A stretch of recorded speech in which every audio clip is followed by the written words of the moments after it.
Napatago ako sa isang maliit na alulod sa bubong ng bahay kung nasaan ako. Alam kong posibleng nakita nila ako o naamoy. Imposibleng hindi. Wala rin ako magagawa kung bigla akong susulpot dahil marami sila. Kalmado lang ako at hindi gumalaw. Pasimple rin akong nakatingin sa mga bubong na malapit at baka may sumulpot na ibang pusa. Napaseryoso na nga lang ako nang biglang may kumalampag sa kalapit bubong kung nasaan ako.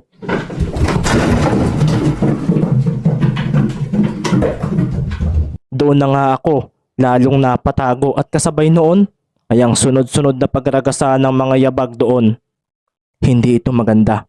Sabi ko na lang at nang pasimple akong sumilip ay nakita ko ang pagtakbo ng mga pusang dayo.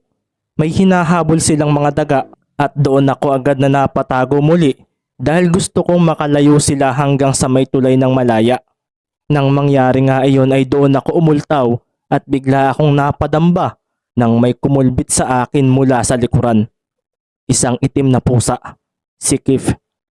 Anong ginagawa mo rito? Tanong niya. Wala naman. Lumakad si Kif at dumikit sa akin.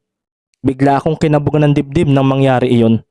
Parang gusto ko siyang sunggaban at ipinid kaso umiling ako at naalala ko ang tropa kong si Patty. Tumalon ako pababa at agad na pinuntahan ng kaibigan kong nanghihina. Puro guhit ang katawan nito at sa parting mata ay tila may tumamang matigas na bagay rito. Nakabulagta ito at parang hirap ng tumayo. Hahanap ako ng pwedeng makakita sa iyo.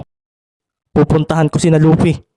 Sabi ko rito kaso, pilit na nagsalita si Patty sa akin. Patawarin mo ako, Piolo.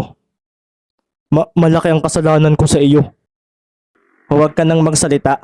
Mga pusa tayo at hindi tao. Normal lang sa mga pusang babae na magpapatong sa kung sino-sino.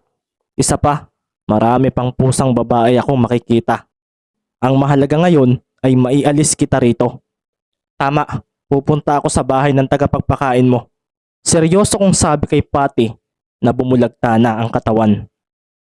Hindi ako natutuwa sa mga dayo na iyon. Seryoso ko pang sambit at doon na nga muling nagsalita si Patty.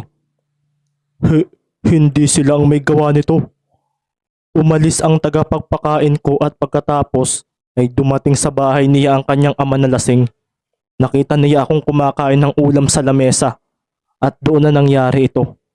Nagpumilit akong tumakas kaso alam kong hindi na ako